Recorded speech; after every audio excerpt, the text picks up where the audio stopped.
नमस्कार। आज हम संसद के बारे में पढ़ने जा रहे हैं, जो कि कक्षा 12 के भाग ब की सेकंड यूनिट का फर्स्ट चैप्टर है, संसद। देखिए, जैसा कि आपने अपनी पिछली क्लास में पढ़ा होगा, सरकार, राज्य, इनके बारे में। राज्य सरकार में अंतर क्या है, राज्य और सरकार क्या है, तो थोड़ा हम बैकग्राउंड में चल के उनके बारे में बात करें, उसके बाद में हम आगे चलेंगे। जैसा कि आप सब ने पढ़ा है कि राज्य की उत्पत्ति किस प्रकार हुई। दैवीय सिद्धांत राज्य की उत्पत्ति के लिए अपना अलग विचार रखता है। शक्तिवादी सिद्धांत, वहीं सामाजिक समझौता सिद्धांत, ये सब सिद्धांत अपने अपने हिसाब से राज्य की उत्पत्ति के बारे में अपनी संकल्पना देते हैं। तो उसी संदर्भ में हम बात करें तो राज्य जो कि एक अमूर्त संकल्पना है, जिसे देखा नहीं जा सकता है। अमूर्त संकल्पना होने की वजह से इसके कार्य संचालन के लिए इसकी एक महत्वपूर्ण संस्था सरकार की आवश्यकता होती है, जो कि राज्य को एक मूर्त स्वरूप प्रदान करती है। सरकार जो होती है, सरकार भी अपने कार्य करने के लिए सरकार के 3 अंग होते हैं: व्यवस्थापिका, कार्यपालिका और न्यायपालिका। सरकार के 3 अंग होते हैं: व्यवस्थापिका, कार्यपालिका और न्यायपालिका। आज हम सरकार के पहले अंग व्यवस्थापिका के बारे में बात करेंगे इस अध्याय में। जैसा कि हम जानते हैं कि व्यवस्थापिका को अलग अलग देशों में अलग अलग नामों से पुकारा जाता है। जैसे हम बात करें अमेरिका, संयुक्त राज्य अमेरिका में इसे कांग्रेस के नाम से पुकारा जाता है। वहीं ब्रिटेन में व्यवस्थापिका को पार्लियामेंट कहा जाता है। जापान की व्यवस्थापिका को डायट, जर्मनी में बुंडेस्टाग, वहीं इराक में इसे मजलिस, और भारत की व्यवस्थापिका को संसद कहा जाता है। आप जानते हैं, हम जो चैप्टर पढ़ रहे हैं उसका नाम भी संसद है। यानी कि जो भारत में जो व्यवस्थापिका है, जो सरकार का पहला अंग है व्यवस्थापिका, उसे भारत में संसद के नाम से संबोधित किया जाता है। आइए हम पढ़ते हैं संसद के बारे में। हमारे संविधान के अनुच्छेद 79 में, अनुच्छेद 79 के अंदर संसद का उल्लेख किया गया है। ये उस अनुच्छेद 79 में कहा गया है कि भारत में 2 सदन और राष्ट्रपति से मिलकर संसद का निर्माण होगा। अर्थात राष्ट्रपति प्लस राज्यसभा प्लस लोकसभा, ये तीनों मिलकर संसद का निर्माण करते हैं। यानी संसद के 3 अंग हैं: राष्ट्रपति, राज्यसभा और लोकसभा। ये संसद के 3 अंग हैं। अगर हम कहें संसद के सदनों की बात करें तो संसद के सदन 2 हैं: राज्यसभा और लोकसभा। वहीं संसद के अंग की बात करें तो संसद के 3 अंग हैं। संसद के 3 अंग हैं: राष्ट्रपति, राज्यसभा और लोकसभा। देखिए, बात करें तो प्राचीन काल में भी आज जैसे जिस प्रकार से हमारी संसद कार्य करती है, प्राचीन काल में भी हमें एक ऐसी संस्था देखने को मिलती है जिसका उल्लेख ऋग्वेद काल में है, जहाँ पर सभा और समिति नाम की 2 संस्थाएं थी, जो कि आज के राज्यसभा और लोकसभा की तरह कार्य करती थी। जो आज हम राज्यसभा का स्वरूप देखते हो, जो राज्यसभा जिस प्रकार कार्य करती है, प्राचीन काल में वही कार्य और उसी प्रकार से उनकी भूमिका थी, वो थी सभा। और समिति जिस प्रकार से आज लोकसभा अपने कार्य करती है प्रत्यक्ष रूप से और प्रत्येक भागीदारी होती है, उसी प्रकार प्राचीन काल में ऋग्वेद में उल्लेखित समिति कार्य किया करती थी। आइए हम आगे बढ़ते हैं। संसद, अगर किसी व्यक्ति को संसद का सदस्य बनना है तो उसके अंदर किन किन योग्यताओं को उसे धारण करना अनिवार्य है। तो हम बात करें संसद सदस्य बनने की योग्यताओं के बारे में, तो ज़्यादातर बच्चों को देखा गया है कि वो संसद सदस्यों की योग्यता याद तो कर लेते हैं, लेकिन इसमें से कुछ थोड़ा गड़बड़ कर देते हैं।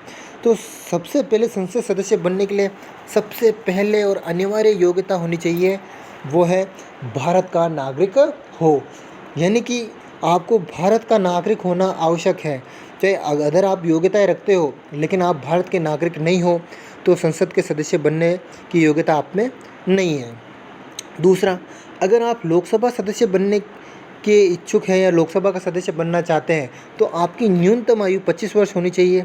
और अगर राज्यसभा के लिए आप चुनाव लड़ना चाहते हैं तो आपकी आयु न्यूनतम 30 वर्ष होनी चाहिए। याद रखेगा, हमारे संविधान में न्यूनतम आयु का उल्लेख है, ना कि अधिकतम आयु का। न्यूनतम आयु लोकसभा के लिए 25 वर्ष, राज्यसभा के लिए 30 वर्ष हो।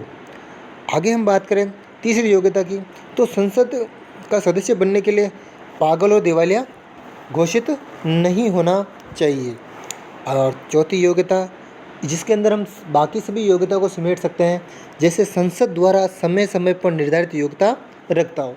यहाँ इस लाइन का कहने का अर्थ यह है कि संसद समय समय पर योग्यता का प्रावधान चेंज करती रहती है। तो संसद द्वारा समय समय पर निर्धारित योग्यता वो रखता हो। जैसे पहले आपने देखा होगा संतान संबंधी कोई योग्यता नहीं थी। कुछ समय से आपने स्थानीय चुनावों में शिक्षा संबंधी प्रावधान भी देखे होंगे। तो संसद समय समय पर इसमें कुछ योग्यता और ऐड करती रहती है, कुछ हटाती रहती है। तो जो संसद समय समय पर योग्यता निर्धारित करती है वो भी उसे रखना अनिवार्य है संसद सदस्य बनने के लिए। और मान लीजिए अगर कोई संसद सदस्य बन जाता है तो इसके लिए वो किस प्रकार से निर्योग्य घोषित हो सकता है। अगर वो एक साथ दो स्थानों से चुना जाता है तो उसे दोनों में से किसी एक स्थान को उसे छोड़ना पड़ता है, यानी एक स्थान के लिए वह योग्य हो जाता है। दल बदल के आधार पर अगर कोई व्यक्ति अपना दल बदल करता है तो उस दल बदल के आधार पर भी वो निर्योग्य हो जाता है, यानी संसद की सदस्यता खो देता है। पागल दिवालिया घोषित होने की स्थिति में या चुनावी अपराध या भ्रष्टाचार सिद्ध होने की स्थिति में वो अपनी संसद सदस्यता खो देता है। आइए आगे हम बात करें संसद सदस्यों के शपथ की। तो संसद सदस्यों को शपथ कौन दिलाता है? तो संसद सदस्य अपना स्थान ग्रहण करने से पहले राष्ट्रपति या उसके द्वारा इस कार्य हेतु नियुक्त व्यक्ति के समक्ष शपथ लेते हैं। नहीं, वो संविधान की शपथ लेते हैं। और कौन दिलाता है शपथ उन्हें? राष्ट्रपति। अगर राष्ट्रपति अनुपस्थित हो तो उसकी अनुपस्थिति में शपथ दिलाने का कार्य राष्ट्रपति द्वारा इस कार्य हेतु नियुक्त व्यक्ति के द्वारा किया जाता है। चलिए आगे चलते हैं, हम संसद के सत्र या बैठकों की बात करें।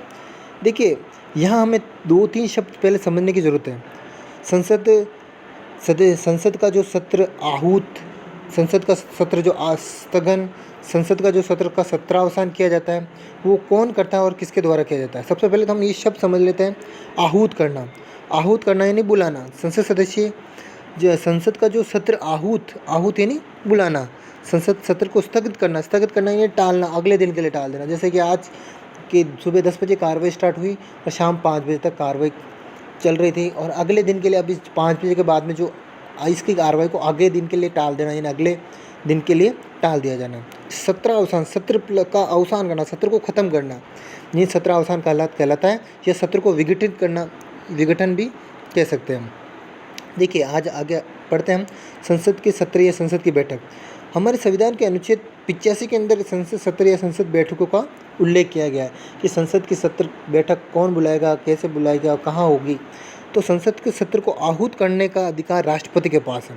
आहूत यानी बुलाना। राष्ट्रपति जिस समय चाहे, जिस स्थान पर चाहे वे ठीक समझे वहाँ संसद के सत्र बुला सकता है। संसद के 2 सत्रों के बीच में 6 माह से अधिक का अंतर नहीं होना चाहिए, यानी पहली और आगामी बैठक के मध्य अधिकतम 6 माह तक का अंतर हो सकता है, यानी 6 माह से अधिक का अंतर नहीं हो सकता है। भारत में भी जो संसद है वहाँ पर प्रत्येक वर्ष 3 सत्र होते हैं, यानी 3 अधिवेशन होते हैं। बजट सत्र जो कि फरवरी महीने से मई के बीच में होता है।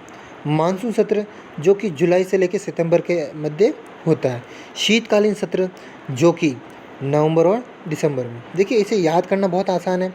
जनवरी को हटा दीजिए, फिर फरवरी, मार्च, अप्रैल, मई यानी 4 महीने लीजिए। फिर जून को हटा दीजिए, जुलाई, अगस्त, सितंबर 3 महीने लीजिए। फिर अक्टूबर को हटा दीजिए, फिर 2 महीने लीजिए, नवंबर, दिसंबर। ठीक है, ये 3 सत्र हैं। अब देखिए, अगर हम बात करें सत्र को स्थगित करने का, यानी कार्रवाई को अगले दिन के लिए टालने का काम कौन करता है? पीठासीन अधिकारी। ये पीठासीन अधिकारी कौन होता है?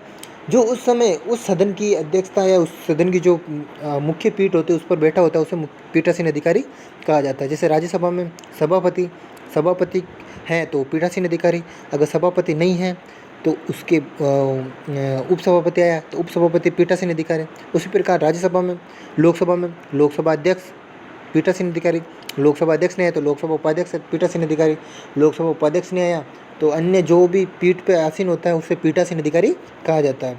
तो जो उस पीठ पे पीठासीन अधिकारी होता है उसको ये अधिकार है कि वो कार्रवाई को अगले दिन के लिए स्थगित कर सकता है। अब हम बात करें सत्रावसान, जैसे कि बजट सत्र फरवरी में स्टार्ट हुआ और ये जब भी इसको ख़त्म करना, इसका सत्रावसान करना, तो ये कार्य राष्ट्रपति करेगा।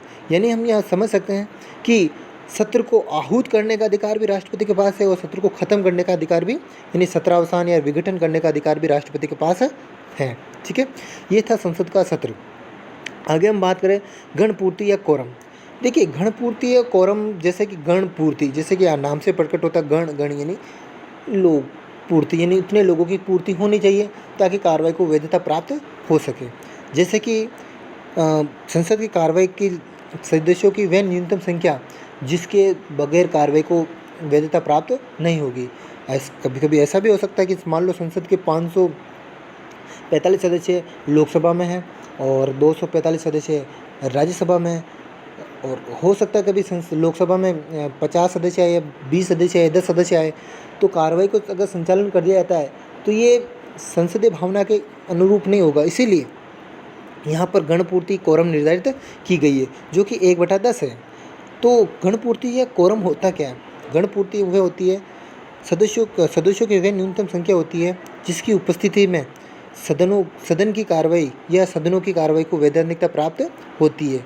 ये जो गणपूर्ति होती है वो पीठासीन अधिकारी सहित, ध्यान रहे, पीठासीन अधिकारी सहित कुल सदस्यों का 10वां भाग होती है।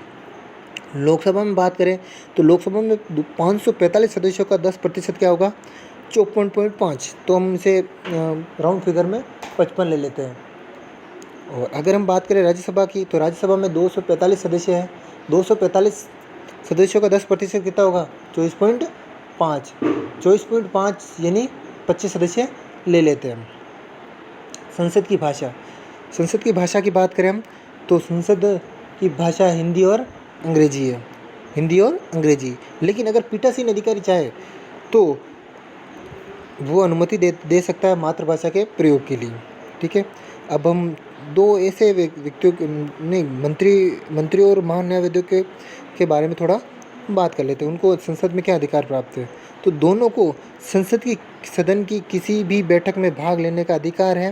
वो भाग ले सकते हैं, बोल सकते हैं। ठीक है, लेकिन मंत्री केवल उसी सदन में अपना मतदान करेगा जिसका वह सदस्य। अगर लोकसभा का है तो लोकसभा में वोट देगा, राज्यसभा का है तो राज्यसभा में वोट देगा। लेकिन महान्यायवादी दोनों में मतदान नहीं कर सकता है, यानी क्योंकि वो न लोकसभा का सदस्य होता है ना राज्यसभा का सदस्य होता है, इसलिए ना तो वो लोकसभा में वोट दे सकता है ना राज्यसभा में वोट दे सकता है। ठीक है, आगे के अध्याय आगे हम अगले अपने वीडियो में कंटिन्यू रखेंगे।